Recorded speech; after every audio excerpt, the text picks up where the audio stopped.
Now will study fifth सब topic और उसका नाम है विजुअलाइजिंग द नेशन। ठीक, इसमें क्या है, इस टॉपिक में विजुअलाइजिंग का मतलब क्या होता है, विजन, हम किसी चीज़ को कैसे देख रहे हैं। ठीक है, तो जो नेशंस थे, जो कंट्रीज़ थे, उन्होंने क्या किया, अपना नेशन को ना पर्सोनीफाई करना शुरू किया। पर्सोनीफाई करने का मतलब क्या होता है कि मैं ये मान लूँ कि ये चीज़ जो है ज़िंदा है। जैसे मैं अपने टेडी को मान लेती हूँ कि भाई ये ज़िंदा है और मैं उससे खूब बातें बातें भी कर रही हूँ, और इफ़ समवन किक्स इट तो मुझे बुरा लग रहा है, रो रही हूँ मैं कि भाई मेरा तो टेडी मार दिया इन्होंने। तो इसी तरीके से क्या होता है, पर्सोनिफिकेशन में क्या होता है, कोई भी नॉन लिविंग थिंग को या किसी भी चीज़ को पर्सोनीफाई करने का मतलब है कि उसको ऐसे बिलीव करना कि जैसे वो ज़िंदा हो। ठीक है, तो 18th और 19th सेंचुरी में क्या किया, पब्लिक ने, आर्टिस्ट ने पर्सोनीफाई करना शुरू कर दिया नेशन को। अब इस बात का क्या मतलब है, ये वो याद है फीमेल फिगर्स जो होती थी, जैसे let's take example of Bharat Mata first.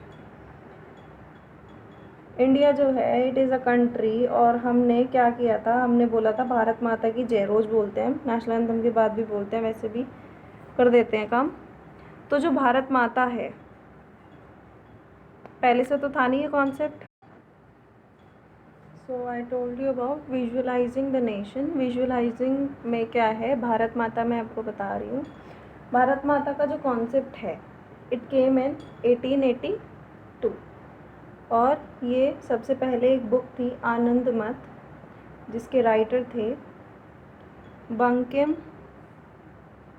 चंद्र चैटर्जी।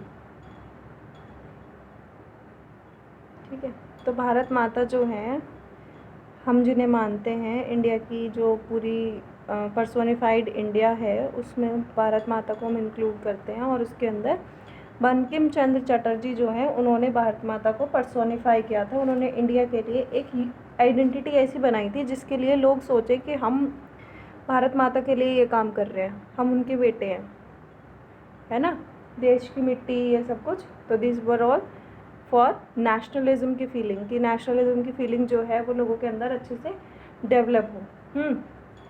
अच्छा, अब नेशंस जो है उसको ज़्यादातर सब जगह फीमेल फिगर माना जाता है। भाई this is very much natural कि लोगों को, हमें भी फीमेल की तरफ ना हमारा ज़्यादा, हमें रिस्पॉन्सिबिलिटी फील होती है ना। अच्छा, नेक्स्ट इज कि एक लाइन है, female figure became an analogy of the nation. आपसे पूछा जा सकता है कि इस लाइन को जस्टिफाई करो। देखो, इस लाइन का पहले मतलब देखो, फीमेल फिगर जो है, मतलब पर्सोनीफाई जो नेशन को किया हुआ है, वो एक एलर्जी बनी नेशन की। एलर्जी का मतलब होता है कि एक सिंबल। अच्छा, अब इस पूरी लाइन को आप कैसे एक्सप्लेन कर सकते हैं, कैसे आप डिटेल करेंगे। देखो, एक होता है एब्स्ट्रैक्ट, एक होता है कंक्रीट। पहले मैं इसको ना, मतलब ये एग्जांपल ऐसा है कि सिर्फ सुनने के लिए है। एब्स्ट्रैक्ट है प्यार, भाई प्यार हो रहा मुझे उससे, ठीक है। और कंक्रीट, टू शो, क्या कर रहे हैं, ओहो चॉकलेट दे रहे हैं, तो ये हो गया आपका उसे दिखाने का तरीका। तो एब्स्ट्रैक्ट जो है, यहाँ पर एब्स्ट्रैक्ट क्या है कि भाई फ्रीडम है, ग्रीड है, मतलब जो आपने एग्जांपल्स एक्चुअली लिखने हैं, समझ तो आ गया तुम्हें, अब लिखने हैं।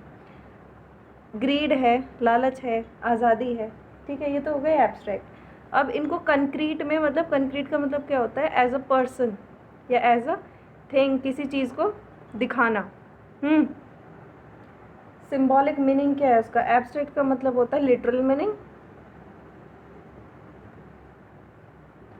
और इसका मतलब होता है सिंबॉलिक मीनिंग।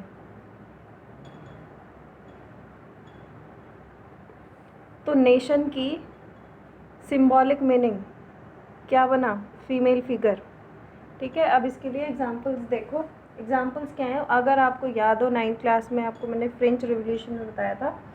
फ्रेंच रिवॉल्यूशन जो है, यहीं से बता देती हूँ। फ्रेंच रिवॉल्यूशन, फ्रेंच रिवॉल्यूशन की फीमेल एलोगी जो हैं वो क्या दिखाती हैं, क्या पोर्ट्रेट करते हैं? लिबर्टी, जस्टिस एंड रिपब्लिक, है ना। और अगर तुम्हें याद हो, एक पूरे ऐसे ओपन करके पूरा एक पेज है, उस पर आपको सिंबल्स दिए हुए हैं। तो लिबर्टी जो है वो किस किस के थ्रू दिखाई जाती है? रेड कैप और ब्रोकन चेन। जस्टिस, वो तो एक औरत खड़ी हुई है एक तराजू लिए। Blind folded women, blind women लिख दिया मैंने। कैरिंग स्केल्स, स्केल्स बोलते हैं भाई तराजू को, ठीक है। तो इस तरीके से ये है। और उनके हाथ में एक टॉर्च ऑफ एनलाइटमेंट भी थी। And this is much important for your 1 mark question at least. इनका नाम जो था, इनको ऐसे नाम दिया गया था, Kristen marine. This is really important, पूछ लिया जाएगा, ठीक है। बाकी इनकी जब ये ऐसे फीमेल एलर्जी बनी है, माता बनी है, तो इनकी फ़ोटोज़ स्टैचू बनेंगे और वो पूरी देश के अंदर तो लगेंगे, है ना। और इनके जो फ़ोटो है वो कहाँ कहाँ पर है? यहाँ फ्रांस के कॉइन्स पे है, स्टैम्प पे है, ठीक है। और ऐसे ही जर्मनी की जो फीमेल फिगर है उनको बोलते हैं, उनका नाम है जर्मेनिया, ठीक है। और उनके ऊपर ना उनको ओक लीव्स, पत्तियों का, एक ओक की पत्तियों का ताज है उनके सर पे, ठीक है। और ओक जो है ये होता है, रिप्रेजेंट करता है, मतलब दिखाता है कि भाई हाँ मैं हीरो हूँ, ठीक है। अच्छा देखो, let me show you the picture. This is oak का जो क्राउन है। And these are some meanings of the symbol. Broken chain, being free, ये आपको पता होने चाहिए। अगर ये क्वेश्चन 5 मार्क्स में बनेगा तो इट विल बी एज कि फीमेल फिगर्स जो हैं, female figure became an allergy of the nation, justify the statement. Justify मतलब इस चीज़ को ये दिखाना है तुम्हें कि ये बात सही कैसे है, ठीक है। अच्छा, तो उस टाइम क्या करना है आपने? इसका मतलब बताना है, एग्जाम्पल्स डालने हैं, और ये जो सिम्बल्स हैं ये डाल सकते हो आप इसमें, ठीक है। और if it is asked how a nation is visualised, या in 18th and 19th century how the nations were personified and how did it help in nationalism, ठीक है। या फिर how female figures, या how visualizing the nation helped the making of nationalism in Europe। इस तरीके से question इसमें आपके आ सकते हैं, ठीक है।